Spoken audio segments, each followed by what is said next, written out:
नमस्कार दोस्तों, मैं डॉक्टर कुलदीप कुमार के सर आप सभी का बहुत बहुत स्वागत करता हूं एक नए बिंदु के साथ, एक नई कड़ी के साथ। साथियों, आज मैं उपस्थित हुआ हूं आपके सामने रीट मुख्य परीक्षा की आंसर की लेकर। हालांकि इस आंसर की में हम लोग लेट हो गए हैं, लेकिन फिर भी मेरे जो चाहने वाले हैं वो देख लेंगे, ठीक है, जब भी उनको मौका मिलेगा।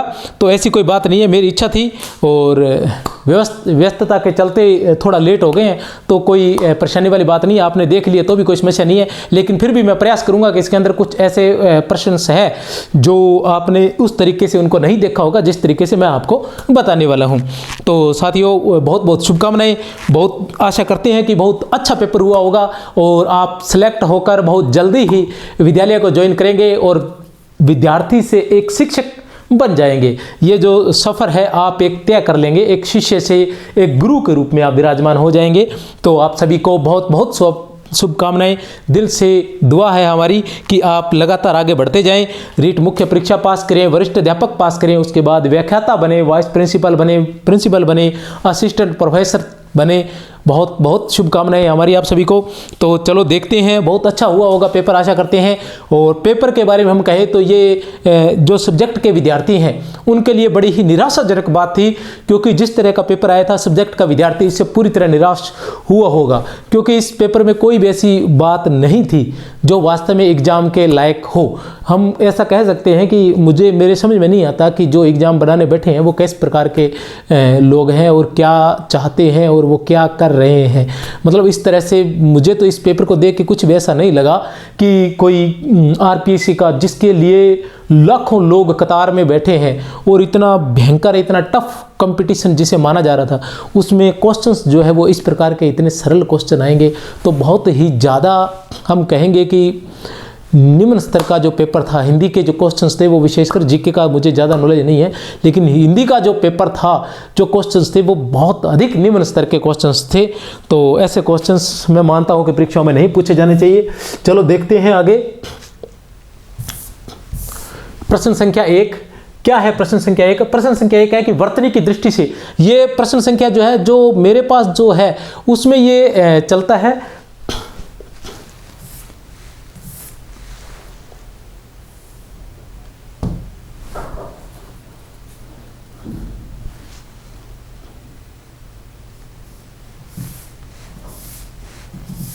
मेरे पास जो पेपर है उसमें 66 नंबर से दिखाया गया है। ये कितने नंबर से दिखाया गया? 66 नंबर से ये दिखाए गए हैं। तो आप चाहे तो उसी तरीके से देख सकते हैं, चाहे तो प्रश्न पढ़कर आप देख सकते हैं। वर्तनी की दृष्टि से कौन से समूह में सभी शब्द शुद्ध हैं? वर्तनी की दृष्टि से कौन से समूह में सभी शब्द जो है वो शुद्ध है? व्यंग, ऊंचा, निमित्त, कनिष्ठ, उज्जैनी, दांत, आंसू, खंबा, निशंग, वृद्धि, योद्धा, सामर्थ्य। वृद्धि, योद्धा और सामर्थ्य। समर्थ, धन, यह सामर्थ्य। समर्थ, धन, यह सामर्थ्य। तो उत्तर है इसका द। उत्तर क्या था? द। व्यंग्य, व्यंग्य नहीं होता, व्यंग्य में क्या होता है? व्यंग्य होता है, व्यंग नहीं होता, व्यंग्य होता है। ऊंचा में चंद्र बिंदु आता है, निमित्त सही है। कनिष्ठ में टय रहता है। उज्जैनी में, उज्जैनी, दांत में चंद्र बिंदु रहता है, उज्जैनी को ऐसे लिखा जाता है, उज्जैनी ऐसे लिखा जाता है। आंसू में चंद्र बिंदु रहता है, खंबा में मैं आएगा। निशंग जो है वो इस प्रकार लिखा जाता है। तो उत्तर था इसका द। फिर आता है प्रश्न संख्या 2। प्रश्न संख्या 2 है, प्रभा एक सुशील कन्या है, वाक्य में विशेष्य है। प्रभा एक सुशील कन्या है, वाक्य में विशेष्य है। क्या पूछा है? विशेष्य। दो भेद होते हैं, बताया गया पहले, विशेषण और विशेष्य। विशेष्य वो होता है जिसकी विशेषता, विशेषण वो होता है जो विशेषता बतलाता है, और विशेष्य वो होता है जिसकी विशेषता बतलाई जा रही हो। तो यहाँ क्या है? सुशील। यहाँ प्रभा में थोड़ी समस्या आ रही थी कि प्रभा एक सुशील कन्या है, प्रभा एक सुशील कन्या है, तो थोड़ा बहुत कंफ्यूजिंग रहेगा। फिर भी कन्या जो है वो जातिवाचक शब्द है और इसी का ही सुशील जो है, सुशील कन्या है। सुशील जो क्या है? विशेषण है। तो इसमें क्या रहेगा? विशेष्य क्या रहेगा? किसकी विशेषता बताई जा रही है? कन्या की। तो कन्या क्या रहेगा? विशेष्य रहेगा। फिर भी कहीं न कहीं, फिलहाल मैंने देखा था, मुझे तो कहीं दिखा नहीं, फिर भी कहीं न कहीं गड़बड़ हो सकती है, लेकिन लगभग ये 90% यही उत्तर जो है आपको मिलने वाला है।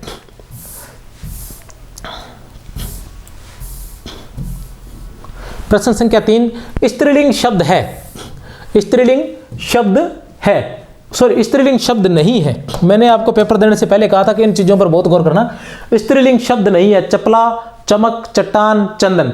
चपला स्त्रीलिंग है, चमक अच्छी है, ये भी स्त्रीलिंग से। चट्टान कठोर है, या चट्टान अच्छी है, चट्टान बुरी है, इस तरह से हम कर सकते हैं, स्त्रीलिंग शब्द है। चंदन जो है, चंदन अच्छा होता है, ठीक है। तो चंदन क्या है, ये पुल्लिंग है, अर्थात चंदन जो शब्द है वो स्त्रीलिंग नहीं है। उत्तर है द।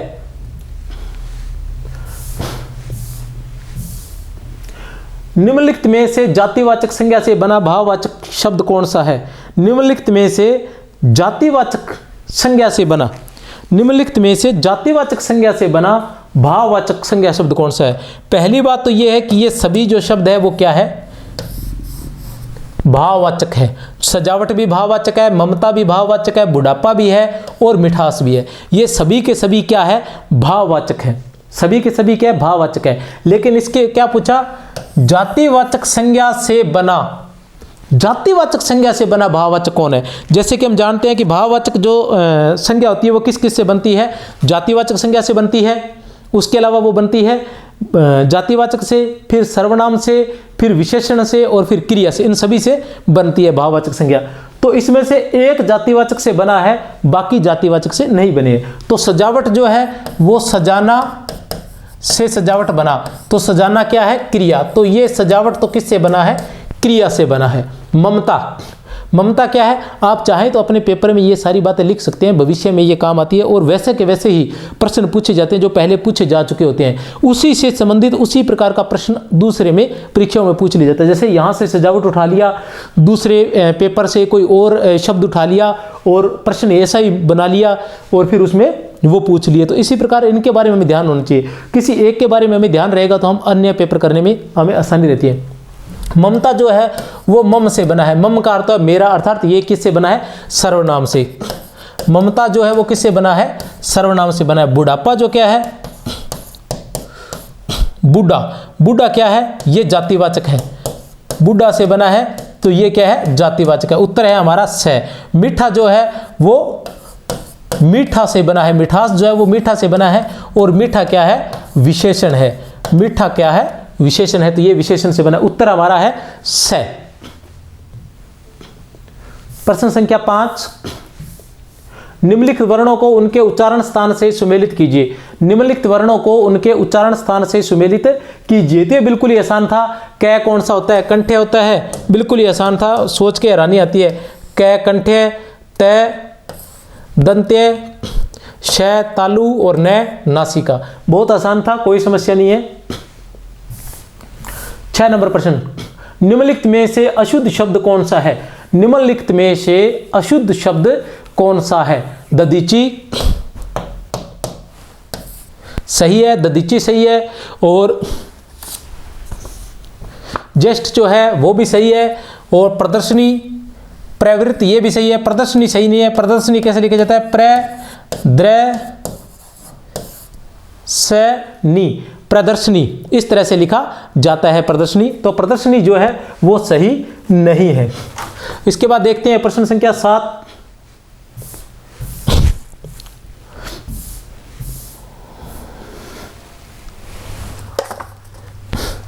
अपने से बड़ों का आदर करना उचित है। वाक्य में रेखांकित शब्द कौन सा है, कौन सा सर्वनाम है? वाक्य में रेखांकित शब्द कौन सा सर्वनाम है? रेखांकित शब्द कौन सा है? रेखांकित शब्द है अपना।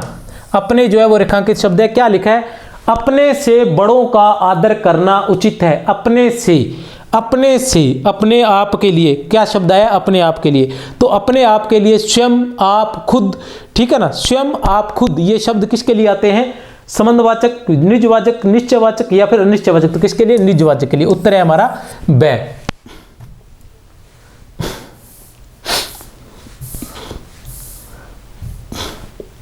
वह आम को खा रहा है। वाक्य में अशुद्धि है, वह आम को खा रहा है। तो यहाँ आम के साथ को की कोई आवश्यकता नहीं है, तो कारक संबंधी अशुद्धि है। किस प्रकार की अशुद्धि है? द। उत्तर है द, कारक संबंधी अशुद्धि। प्रश्न संख्या 8, मतैक्य में कौन, मतैक्य शब्द का सही संधि विच्छेद है? मतैक्य शब्द का सही संधि विच्छेद है। तो ये जो कुछ शब्द होते हैं जैसे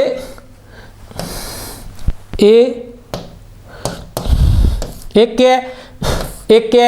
ये देखिए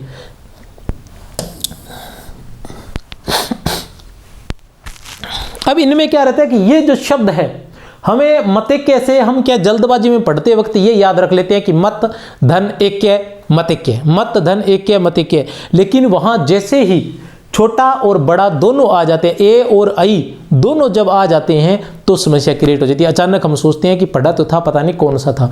तो ऐसे जो शब्द है वो अपनी किताब में संधि के पहले ही पृष्ठ पर अलग से लिखाए गए हैं सभी के सभी, कि इनको याद कर लीजिए। ईश किस प्रकार होता है, ऐक्य किस प्रकार होता है, औदार्य किस प्रकार होता है, ठीक है ना। ये सारे जो कुछ कठिन शब्द है जिनके बारे में ध्यान नहीं रहता कि ओ आएगा या औ आएगा, ए आएगा या आई आएगा, उ आएगा या ऊ आएगा, ई आएगा या ई आएगा, क्योंकि पढ़ते वक्त हम साधारण उच्चारण में उनको पढ़ जाते हैं और बाद में वहां दोनों आ जाते हैं तो समस्या रहती है। तो मतैक्य जो शब्द है वो कौन सी संधि है? पहली बात मैं आपको बता चुका हूं शॉर्ट ट्रिक में कि जहां दो मात्राएं देखो वहां देख लो वृद्धि संधि होती है। कौन सी संधि होती है? तो ये वृद्धि संधि का उदाहरण है। उदाहरण उत्तर रहेगा हमारा ए। वृद्धि संधि में क्या होता है? ए और आ के बाद, पहली बात तो ये है सीधा आई की मात्रा जहां भी देखो वहां वृद्धि संधि होती है 90%। फिर भी ए और आ के बाद यदि ए और आई आता है तो आई हो जाता है। ए और आ के बाद यदि ओ और औ आता है तो वो औ हो जाता है। यही वृद्धि संधि है। उत्तर हमारा ए रहेगा, मत धन ऐक्य मतैक्य। निम्नलिखित में से किस युग्म में विलोम का सही प्रयोग नहीं है? किस युग्म में विलोम का सही प्रयोग नहीं है? गरल का विष सीधा ही आ गया।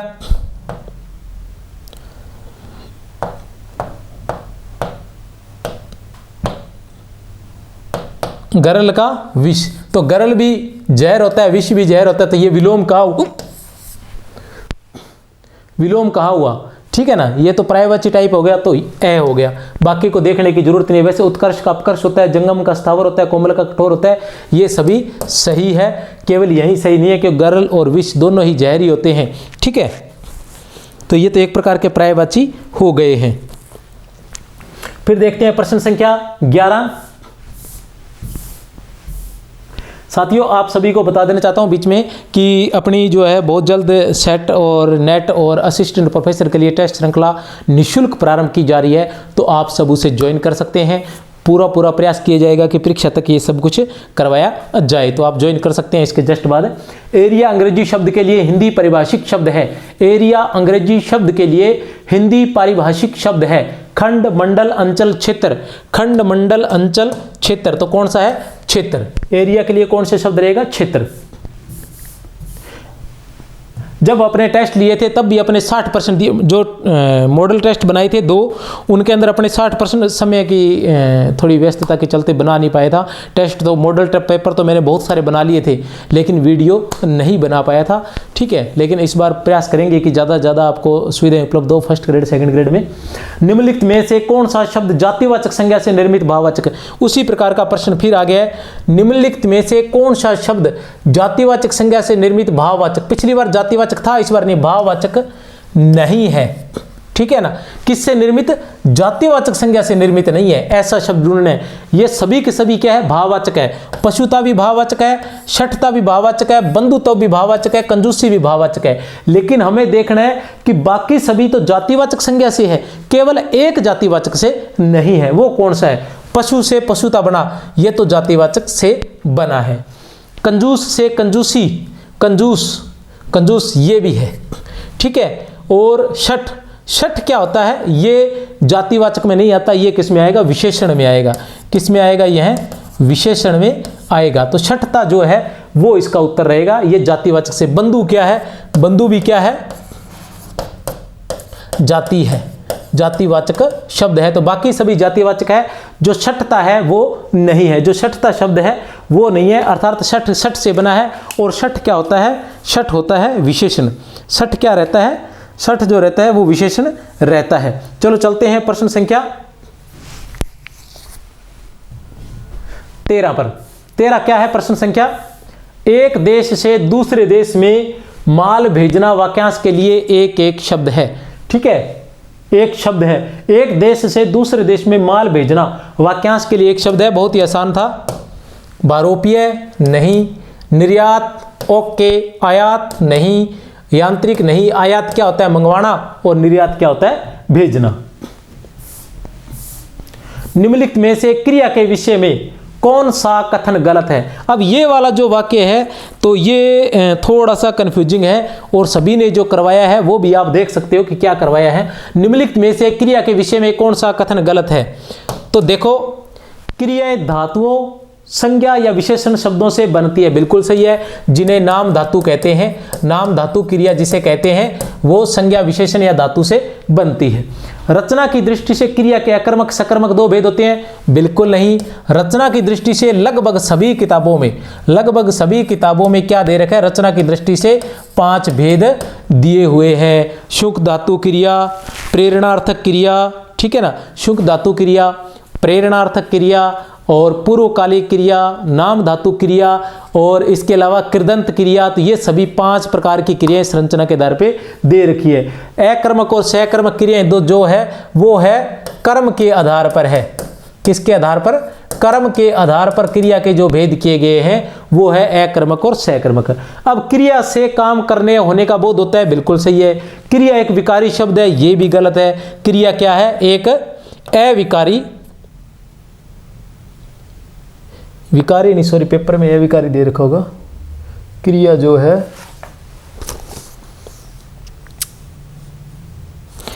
अविकारी, क्रिया क्या है? अविकारी शब्द है, तो ये भी गलत है। क्यों? क्योंकि क्रिया क्या है? विकारी शब्द है। और इस प्रश्न को मैंने लगता है कि सभी पेपरों के अंदर बार बार करवाया था। क्या करवाया था? कि विकारी और अविकारी का बार बार करवाया था। विकारी कौन से होते हैं? संज्ञा, सर्वनाम, क्रिया और विशेषण, 4 होते हैं। अविकारी की बात करें तो वो भी 4 होते हैं, क्रिया, विशेषण, संबंध बोधक, समुच्चय बोधक और विस्मयादि बोधक। अगर 5वें निपात की बात आए तो 5वां भी माना जा सकता है। तो इसके जो उत्तर आ रहे हैं वो 2 आ रहे हैं, ये 2 गलत आ रहे हैं, बै और दै, बै और दै। तो आपको मिलेगा ये बोनस। क्या मिलेगा आपको? यहां मिलने वाला है, आपको बोनस मिलने वाला है 14 नंबर प्रश्न पर। ठीक है, निम्नलिखित में से शुद्ध वाक्य चयन कीजिए। निम्नलिखित में से शुद्ध वाक्य चयन कीजिए। एक गाय, 2 घोड़े और 1 बकरी मैदान में चर रही है, बिल्कुल गलत है। ये चर रहे हैं, क्या आएगा? रहे हैं। काशी सदा से भारतीय संस्कृति का केंद्र रहा है, बिल्कुल सही है। बंदूक एक बहुत उपयोगी शस्त्र है, यह भी बिल्कुल सही है। क्यों सही है? क्योंकि शस्त्र क्या होता है? जिसे हाथ में लेकर चलाते हैं, जिसे हाथ में लेकर चलाते हैं।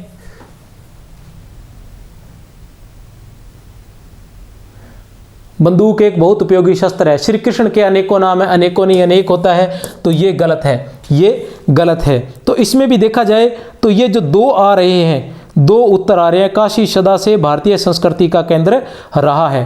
काशी जो है वो सदा से भारतीय संस्कृति का केंद्र रहा है। ये 2 उत्तर हो सकते हैं इसके। कौन कौन से?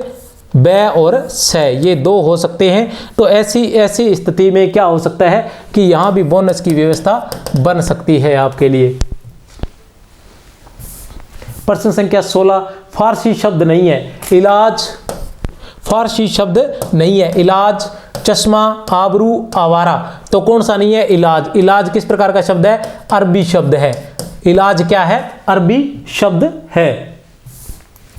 प्रश्न संख्या 17, वर्तनी की दृष्टि से अशुद्ध शब्द है। वर्तनी की दृष्टि से अशुद्ध शब्द है। बढ़ाई सही है, सोडा गलत है, बूढ़ा सही है, रोड सही है। सोडा जो है, जो अंग्रेजी के जो भी शब्द होते हैं उनमें डै के बिंदी नहीं लगती है।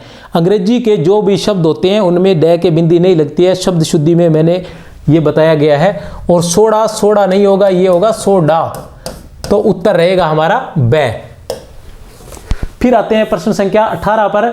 निम्नलिखित में से भाषा की लघुतम लिखित इकाई है कौन सी? लिखित इकाई कौन से पूछे है? लिखित इकाई, तो कौन सा रहेगा? वर्ण, बै रहेगा वर्ण। निम्नलिखित में से किस विकल्प में मुहावरा और उसका अर्थ सुमेलित नहीं है? निम्नलिखित में से किस विकल्प में मुहावरा और उसका अर्थ जो है वो सुमेलित नहीं है? नब्ज पहचानना,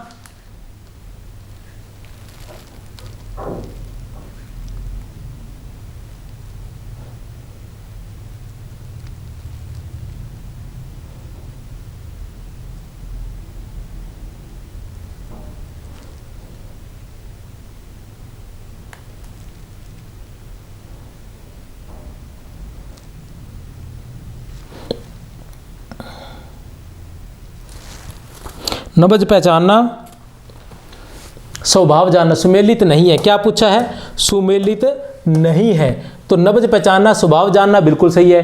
देवता कूच करना, घबरा जाना, देवता कूच करना, घबरा जाना, ये भी सही है। अंगारों पर पैर रखना, जोखिम मोल लेना, ये भी सही है। कलेजे पर सांप लौटना, नफरत करना, नहीं। यहाँ क्या होगा? कलेजे पर सांप लौटना, ईर्ष्या करना।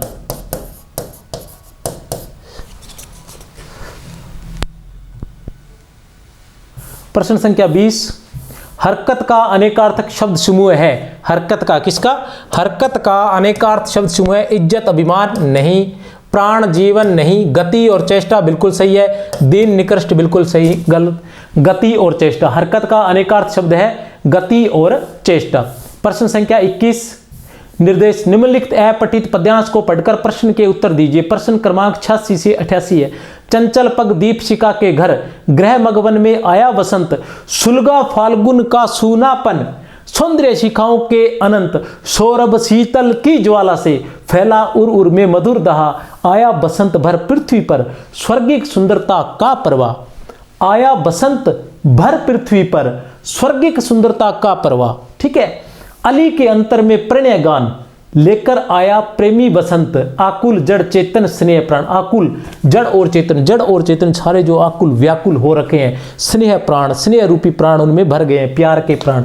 धरती पर स्वर्ग जैसा सौंदर्य कब होता है? चैत्र में, होली आने पर, फाल्गुन में, बसंत में। देखो कौन है?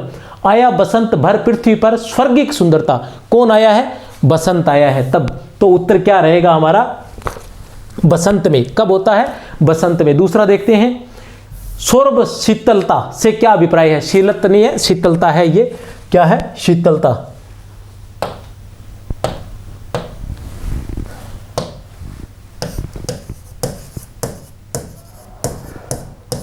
सौरभ शीतलता से क्या अभिप्राय है? सुगंधित वातावरण से, जड़ चेतन से, फाल्गुन के सूनेपन से, धरती के सौंदर्यपन से। तो अर्थ पूछा है, तो अर्थ कौन सा होगा? सुगंधित वातावरण से। सौरभ का मतलब सुगंधित, शीतलता, ठंडक। अली का पर्यायवाची शब्द है। अली का पर्यायवाची शब्द है। अली का पर्यायवाची शब्द है माधव, मधुप, मधुमास और वासव। माधव, मधुप, मधुवास और वासव। तो कौन सा रहेगा? मधुप। कौन सा रहेगा यहां पर उत्तर? हमारे पास मधुप रहेगा। फिर आते हैं अपने प्रश्न संख्या नेक्स्ट पर। अली के बाद आता है प्रश्न संख्या 24, किस वाक्य में उद्धरण चिन्ह का प्रयोग किया गया है? किस वाक्य में उद्धरण चिन्ह का प्रयोग किया गया है? कामायनी जयशंकर प्रसाद, कामायनी जयशंकर प्रसाद की सर्वश्रेष्ठ कृति है। साकेत एक अध्ययन। माँ ने कहा बेटा उन्नति करो, माँ ने कहा बेटा उन्नति करो, वह कितना सुंदर दृश्य है। तो किसमें है? ये तो सीधा सीधा दिख रहा है, कोई भी कह सकता है, बता सकता है। किसका? उद्धरण चिन्ह का। उद्धरण चिन्ह का ये रहा कामायनी। उद्धरण चिन्ह किस प्रकार के होते हैं? उद्धरण चिन्ह या तो रहते हैं किसी पद या बात पर, पद या बात पर, पद या कोई बात कही जाती है, वहां होता है डबल, दोहरे उद्धरण चिन्ह आते हैं, दो चिन्ह के निशान आते हैं। और या फिर कोई व्यक्ति विशेष के नाम या फिर पुस्तक आदि का कोई नाम होता है तो उस पर इकहरा उद्धरण चिन्ह आता है। क्या आता है? इकहरा उद्धरण चिन्ह। तो कहें तो उद्धरण चिन्ह के दो भेद होते हैं, जो एक इकहरा और एक दोहरा कह सकते हैं। तो कामायनी जयशंकर प्रसाद की सर्वश्रेष्ठ कृति है। लक्षणा शब्द शक्ति के कौन से भेद है? इतनी बार करवाया था, इतना आसान प्रश्न आया है, चलो कोई बात नहीं। लक्षणा शब्द शक्ति का के कौन कौन से भेद है? प्रयोजनवती, व्यंजना नहीं, अत्युक्ति, आर्थी, रूढ़ा और प्रयोजना। तो कौन से हैं? रूढ़ा और प्रयोजना। लक्षणा शब्द शक्ति के मुख्य भेद माने जाते हैं ये। लक्षणा शब्द शक्ति के रूढ़ा और प्रयोजनवती। रूढ़ा का कोई भेद नहीं होता, प्रयोजनवती के आगे बहुत से उपभेद होते हैं। निम्नलिखित में से मिश्र वाक्य का उदाहरण छांटिए। मिश्र वाक्य का उदाहरण छांटिए। मैंने एक साधारण सी बात बताई थी, अगर वो आपको याद होती और होगी तो आप ये बड़ी आसानी से, एक होता है सरल वाक्य, एक होता है मिश्र वाक्य, एक होता है संयुक्त वाक्य। संयुक्त वाक्य में क्या आता है? लेकिन, बल्कि, किंतु, परंतु। लेकिन, बल्कि, किंतु, परंतु, यथा, तथा, अथवा, या और एवं। लेकिन, बल्कि, किंतु, परंतु, यथा, तथा, या और एवं ये आते हैं, और दूसरे मिश्र वाक्य में आते हैं। संयुक्त वाक्य जो होता है उसमें दोनों वाक्य अलग अलग होते हैं और मिश्र वाक्य में आधारित रहता है। तो इसमें से क्या है? मिश्र वाक्य का उदाहरण छांटना है हमें। किसका छांटना है? मिश्र वाक्य का उदाहरण छांटना। अच्छे लड़के परिश्रमी होते हैं, साधारण वाक्य है। वह अस्वस्थ था और इसलिए परीक्षा में सफल न हो सका। ये देखिए, इसलिए है, वह अस्वस्थ था, परीक्षा में सफल न हो सका। वह अस्वस्थ था और इसलिए का मतलब ये वाक्य जो है ये पूर्ण नहीं है, इसका पीछे कारण दिया जा चुका है। तो यही मिश्र वाक्य है। हम खाना खा चुके हैं, संयुक्त सरल वाक्य। जो कवि लोकप्रिय होता है उसका सज्जन भी सम्मान करते हैं, सज्जन भी सम्मान करते हैं, यह भी सरल वाक्य है। प्रश्न संख्या 27। संबंध बोधक अवयव प्रयुक्त हुआ है। संबंध बोधक अवयव प्रयुक्त हुआ है। संबंध बोधक अवयव प्रयुक्त हुआ है। अवयव की बात करते हैं तो अवयव हमारे पास होते हैं 4। कौन कौन से? पहला आता है हमारे पास क्रिया विशेषण, दूसरा रहता है संबंध बोधक, तीसरा रहता है विस्मयादि बोधक, और 4 नंबर पर हमारे पास रहता है समुच्चय बोधक। समुच्चय बोधक अगर 5वां भी माना जाए तो वो निपात माना जा सकता है। ठीक है। अब आता है कमला ऊपर बैठी है। ऊपर बैठी है, बैठना क्या है? क्रिया, और ऊपर क्या है? बैठने की विशेषता। तो जो क्रिया की विशेषता बतलाता है वो क्या कहलाता है? क्रिया विशेषण। क्रिया विशेषण में भी ये क्या बता रहा है? स्थान। तो स्थानवाचक क्रिया विशेषण है, तो ये तो नहीं है। फिर आता है वह ईमानदारी से काम करता है। कैसे काम करता है? ईमानदारी से काम करता है। कैसे काम करता है? ईमानदारी से काम करता है। काम करता है क्रिया, और इसकी विशेषता बताई जा रही है। तो विशेषता में ये क्या रहेगा? ईमानदारी से काम करता है। मतलब कैसे काम करता है? ईमानदारी से। जब कैसे से का प्रयास आए, मतलब क्वेश्चन किया जाए, तो कौन सा होता है? रीति बोधक क्रिया विशेषण। कौन सा होता है? रीति बोधक क्रिया विशेषण रहता है। तो ये भी क्रिया विशेषण है। जल के बिना, के बिना, के सिवा, के सहारे, ये सारे जो शब्द आते हैं वो किस में आते हैं? संबंध बोधक में। संबंध बोधक में के बिना, के सहारे, ये सारे किस में आते हैं? संबंध बोधक में आते हैं। संबंध बोधक का भी एक भेद है, व्यतिरेक संबंध बोधक। कौन सा है? व्यतिरेक संबंध बोधक। उसका ये उदाहरण है। तो ये है संबंध बोधक से। जल के बिना जीवन संभव नहीं है। जल के बिना जीवन संभव नहीं है। जल का और जीवन का संबंध बताया गया है। वह थोड़ा ही चल सका, चलना क्रिया है और थोड़ा ही विशेषता है। तो ये भी क्रिया विशेषण रहेगा। कौन सा? परिमाणवाचक, परिमाण बोधक क्रिया विशेषण। परिमाण बोधक क्रिया विशेषण। प्रश्न संख्या 28। अंतस्थ व्यंजन नहीं है। अंतस्थ व्यंजन कौन कौन से होते हैं? अंतस्थ व्यंजन होते हैं य, रे, ले और वे, ये अंतस्थ व्यंजन होते हैं। तो यह भी है, रे भी है, ले भी है, बै नहीं है। उत्तर है बै हमारा।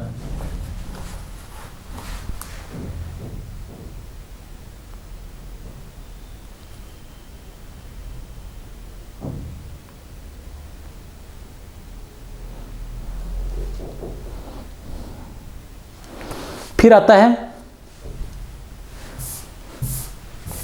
निम्नलिखित में से योगरूढ़ शब्द का उदाहरण कौन सा है? योगरूढ़ शब्द का। योगरूढ़ शब्द रचना के आधार पर शब्द 3 प्रकार के होते हैं, रूढ़, यौगिक और योगरूढ़। रचना के आधार पर शब्दों की बात करें तो 3 प्रकार के होते हैं, योग, रूढ़ और योगरूढ़। योग वो होते हैं, रूढ़ यौगिक और योग रूढ़। ठीक है, रूढ़ वे जिनकी उत्पत्ति या निर्माण के बारे में हमें कुछ भी ज्ञान नहीं है, वो रूढ़ शब्द कहलाते हैं। यौगिक जो दो शब्दों के मेल से बनते हैं, और योग रूढ़ जो दो शब्दों के मेल से बने हैं लेकिन वो किसी एक शब्द के लिए रूढ़ हो गए। आग बबूला भी नहीं है, उपकार भी नहीं है, घुड़सवार भी नहीं है, एक दंत। एक दंत किसके लिए दो शब्दों से बना है, एक और दंत, और किसके लिए रूढ़ हो गया, ये गणेश के लिए। सुख दुख में मुस्काना धीरज से रहना, सुख दुख में मुस्काना धीरज से रहना, वीरों की माता हूं वीरों की बहना, मैं वीर नारी हूं साहस की बेटी, मातृभूमि रक्षा को वीर सजा देती, आकुल अंतर की पीर राष्ट्र हेतु सहना, वीरों की माता हूं वीरों की बहना, मातृभूमि जन्मभूमि राष्ट्रभूमि मेरी, कोटि कोटि वीर पूत द्वार द्वार देरी, जीवन भर मुस्काए भारत का अंगना, वीरों की माता हूं वीरों की बहना। भारत का अंगना कब तक मुस्कुराए, जीवन भर। क्या दे रखा है, जीवन भर, तो उत्तर रहेगा द।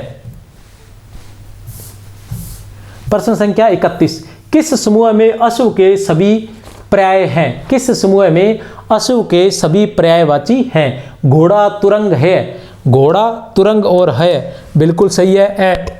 तुरंग घोटक कंज नहीं हो सकता, घोटक सोम कानन दोनों नहीं हो सकते, पुरंदर नहीं हो सकता, इंद्र होता है, अम राम होता है, विभु भी नहीं हो सकता, तो ए है उत्तर इसका। उसके बाद आता है निम्नलिखित में से योग रूढ़ शब्द कौन सा है, बार बार वही शब्द, विद्यालय, पत्थर, आकाश और त्रिनेत्र। अब देखो जैसे निम्नलिखित में से योग रूढ़ शब्द कौन सा है,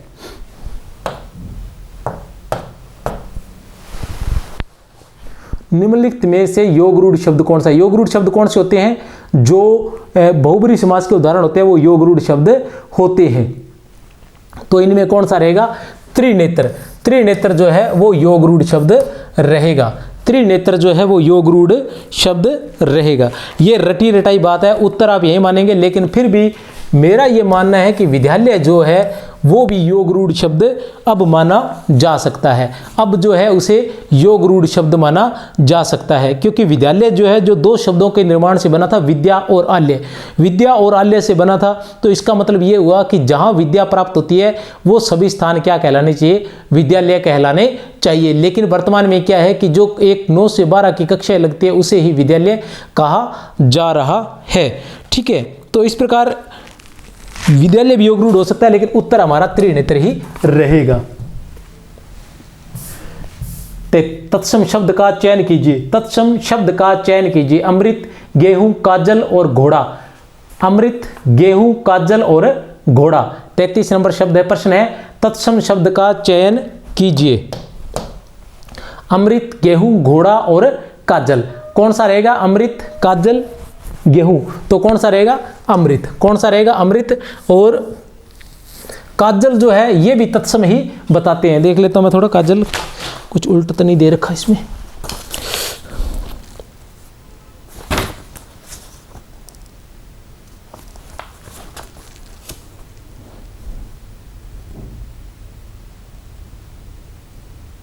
काजल, हाँ ठीक है, काजल, काजल भी तत्सम दे रखा होता है, तो दोनों ही हो सकते हैं। यहाँ आपको बोनस मिल सकते हैं, यहाँ आपको बोनस मिल सकते हैं। ये तीसरा प्रश्न हो गया जिसमें बोनस मिल सकते हैं, तो 3 प्रश्न आपके बोनस। आंखें खुलना मुहावरे का अर्थ है सजग होना, आंखें खुलना बहुत ही आसान है, सजग होना। सम्मोहन अंग्रेजी शब्द के लिए हिंदी परिभाषिक शब्द रहेगा, कौन सा रहेगा, बुलाना। क्या रहेगा, सम्मान के लिए, सम्मान के लिए, अच्छा सम्मान भेजा जाता है वो वाला सम्मान है, ठीक है, अंग्रेजी अपनी कमजोर है। बुलाना, सम्मान भेजा जाता है ना कोर्ट से, वो वाला।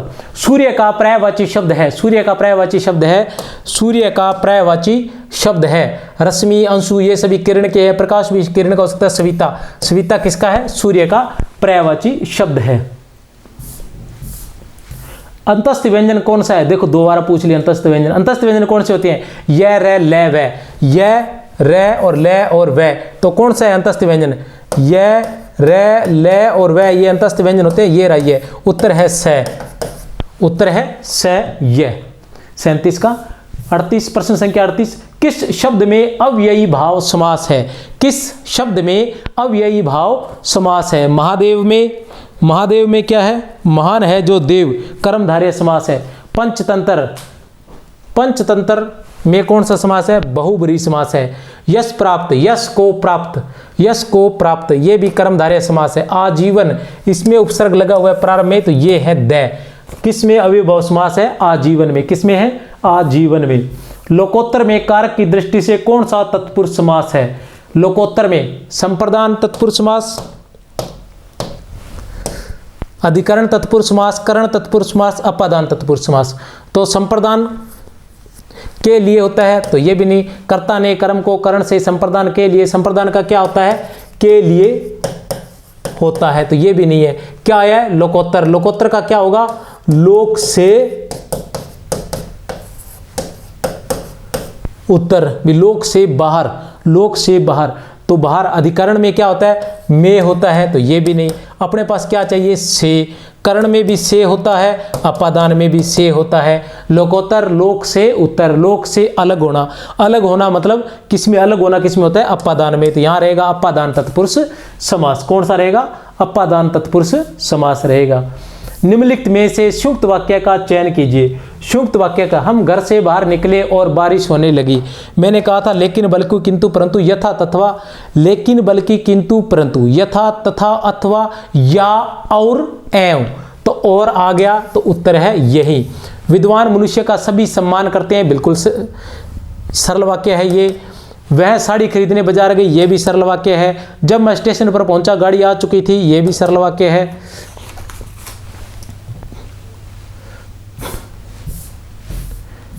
निम्नलिखित में से कौन सा शब्द युग्म सही है? कौन सा शब्द युग्म सही है? देखते हैं। आकार का खान और आकर का, ये आकर रहेगा, ये नहीं है आकर का, तो ये उल्टा हो गया। आकार का होता है रूप और आकर का होता है खाना, आकर का होता है खान, तो ये ऐसे रहेगा। आकार और आकर क्या है?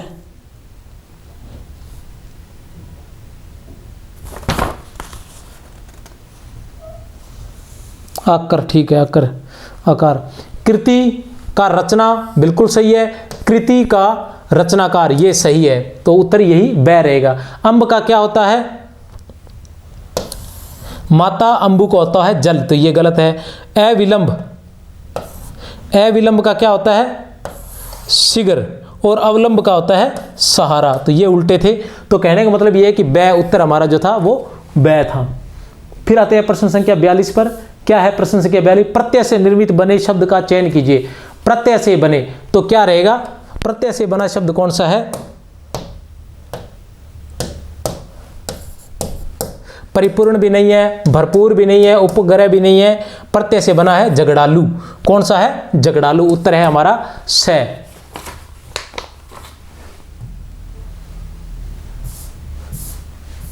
किस वाक्य में अकर्मक क्रिया है? किस वाक्य में अकर्मक क्रिया है? तो सीधा सा रोना धोना, खाना रोना धोना, जगना सोना, उठना बैठना, ये सारे किस में आते हैं? हंसना रोना, हंसना रोना, हंसना रोना, उठना बैठना सोना, ये सभी किस में आते हैं? अकर्मक क्रिया में आते हैं। क्या पूछी है?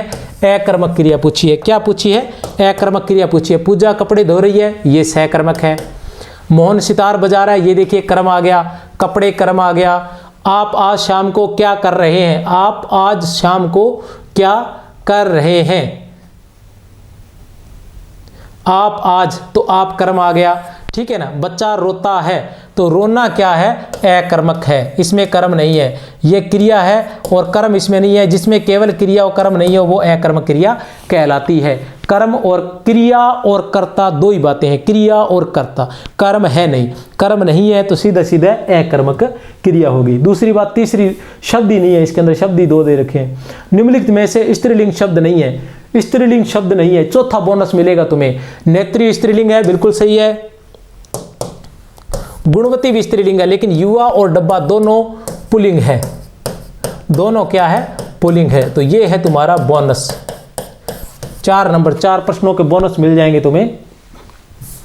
फिर आता है प्रश्न संख्या 45। सोना धतूरा गेहूं किस शब्द के अनेकार्थी है? सोना धतूरा गेहूं किस शब्द के अनेकार्थी है? कनक के, धान के, पिंगल के, इंदु के, तो किसके हैं? कनक के है। कनक कनकते सोगुनी मादकता अधिकाय, या खाए बोराए जगर वा पाए बोराए।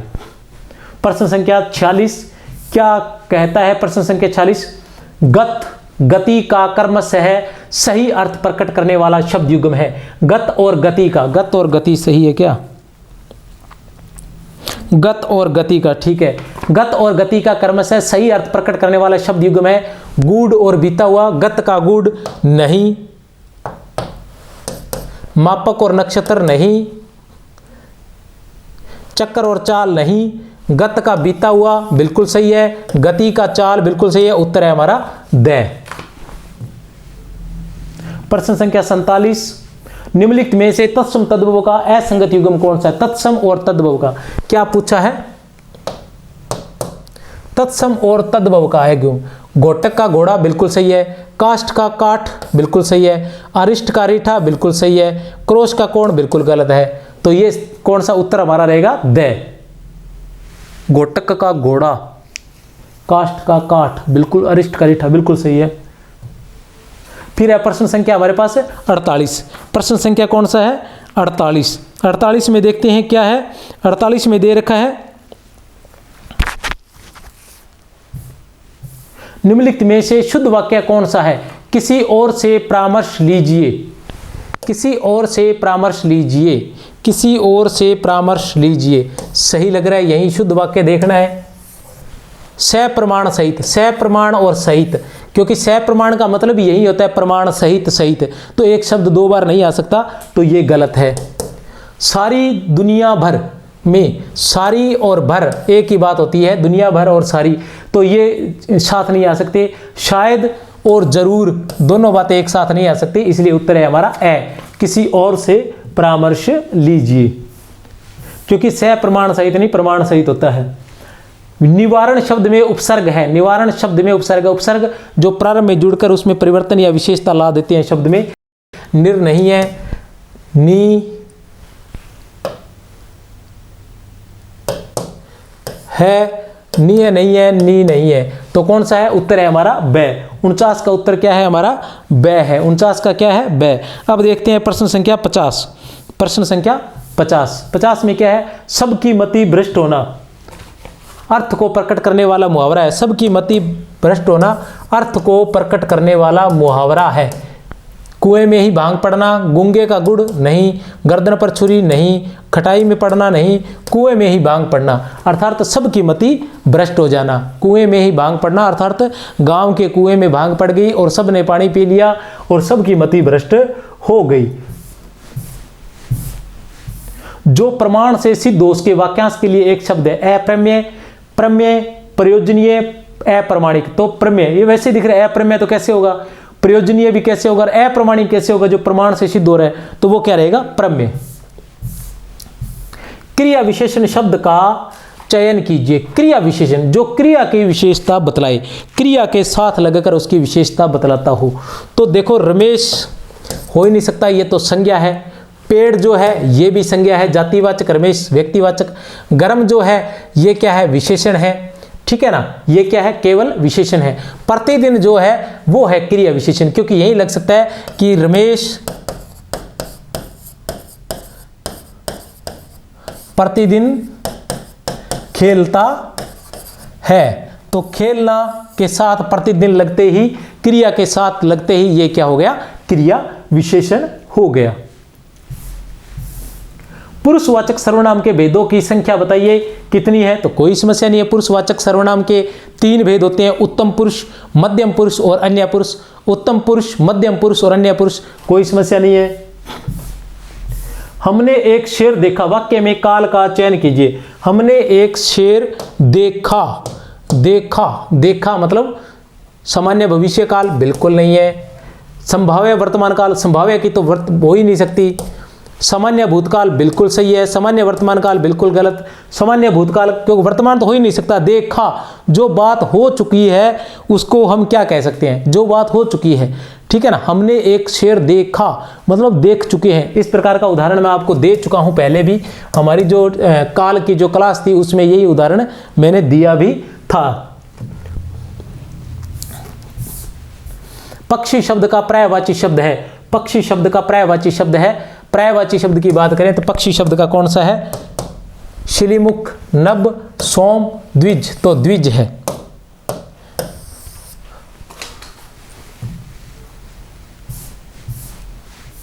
छाती पर पत्थर रखना मुहावरे का अर्थ है। छाती पर पत्थर रखना मुहावरे का अर्थ है किसी कठिन कार्य में सफलता प्राप्त करना। धैर्यपूर्वक बिल्कुल नहीं हो सकता, ये तो कैसे हो सकता है। धैर्यपूर्वक कष्ट सहन करना, छाती पर पत्थर रखना और कष्ट सहन करना, ठीक है, लग रहा है यही हो सकता है। हार मानना नहीं, किसी के धन पर लुभा जाना नहीं। तो बिल्कुल ही आसान पेपर था, बिल्कुल ही अलग ही पड़ा है, सारा मैटर ही अलग पड़ा है। कोई बात नहीं, घबराने की आवश्यकता नहीं है। मन की पवित्रता महत्वपूर्ण है, अर्थ को प्रकट करने वाली लोकोक्ति है। मन की पवित्रता महत्वपूर्ण है। मन चंगा तो कठौती में गंगा, बिल्कुल। अगर मन सही है तो बिल्कुल सही है। होनहार बिरवान के होत चीकने पात नहीं, हाथ सुमिरन, तो यही उत्तर रहेगा। मन चंगा तो कठौती में गंगा, कोई समस्या नहीं है, आगे बिल्कुल ही अलग है। रत रति युगम शब्द का सही अर्थ है। रत और रति, ये थोड़ा सा कठिन हो सकता है, इतना भी नहीं है। रत और रति का तो हम जो हिंदी के विद्यार्थी हैं उनके लिए मामूली सी बात है, साहित्य के विद्यार्थियों के लिए तो कोई बड़ी बात नहीं है, ठीक है। रत और रति युगम शब्द का सही अर्थ है। रत का लय और राग नहीं, राग और लय नहीं, प्रेम और लीन, रत का प्रेम नहीं, रत का क्या होगा, लीन, और रति का होगा प्रेम। तो उत्तर होगा स। उत्तर क्या रहेगा हमारा, स रहेगा। प्रश्न संख्या 59 ठाटिए। असंगत की बात करते हैं तो रहेगा उपकार का अपकार, बिल्कुल सही है, विलोम। अनुराग का राग, एक ही बात होगी, अनुराग और राग। अवार्चिन का प्राचीन, बिल्कुल सही है। इति का अर्थ, बिल्कुल सही है। तो जो असंगत है वो कौन सा है, अनुराग और राग, क्योंकि ये विलोम शब्द नहीं है। शुद्ध वाक्य का चयन कीजिए। शुद्ध वाक्य का, उसका कद मुझसे, उसका कद मुझसे बड़ा है, उसका कद मुझसे बड़ा है, नहीं ये नहीं हो सकता, क्योंकि उसका कद मेरे कद से बड़ा है। शुद्ध वाक्य का चयन कीजिए, शुद्ध वाक्य का चयन कीजिए, ठीक है। जो लोग अंदर आना चाहते हैं वे आ सकते हैं, ये भी सही है। वह पानी से पौधों को सींचता है, सींचने की जरूरत नहीं होती, क्योंकि पौधे जो है वो पानी से ही सींचे जाते हैं, तो ये गलत है। सभी वर्ग के लोग उपस्थित हैं, सभी वर्ग के लोग उपस्थित हैं, तो ये भी सही है। तो उत्तर ब और द दोनों सही हो सकते हैं, इसमें भी बोनस की संभावना है। उत्तर ब और द दोनों हो सकते हैं। जो लोग अंदर आना चाहते हैं वे आ सकते हैं। सभी वर्ग के लोग उपस्थित थे, सभी वर्ग के लोग उपस्थित थे, है नहीं है यहाँ, सभी वर्ग के लोग उपस्थित थे, सभी वर्ग के लोग उपस्थित थे, तो दोनों ही सही होने चाहिए, बोनस होना चाहिए। तो ठीक है, लगभग 5 या 6 प्रश्न बोनस के हैं, तो कोई समस्या नहीं है। बहुत बहुत शुभकामनाएं आप सभी को, और आशा करता हूं कि आप सभी को सफलता प्राप्त होगी। और आपको बता देना चाहता हूं कि नेट सेट का एक ही पाठ्यक्रम है, तो उसकी और असिस्टेंट प्रोफेसर की, उन सभी में जो समान टॉपिक हैं उनकी टेस्ट श्रृंखला जब तक सेट की परीक्षा नहीं हो जाती तब तक चलेगी। उसके बाद में जैसे ही कोई सूचना मिलेगी उसके आधार पर या तो फर्स्ट ग्रेड की, हो सकता है बीच में हम शुरू कर दें फर्स्ट ग्रेड और सेकंड ग्रेड की भी निःशुल्क टेस्ट श्रृंखला हम जल्दी ही प्रारंभ कर देंगे। थैंक यू, धन्यवाद, बहुत बहुत शुभकामनाएं। जय हिंद।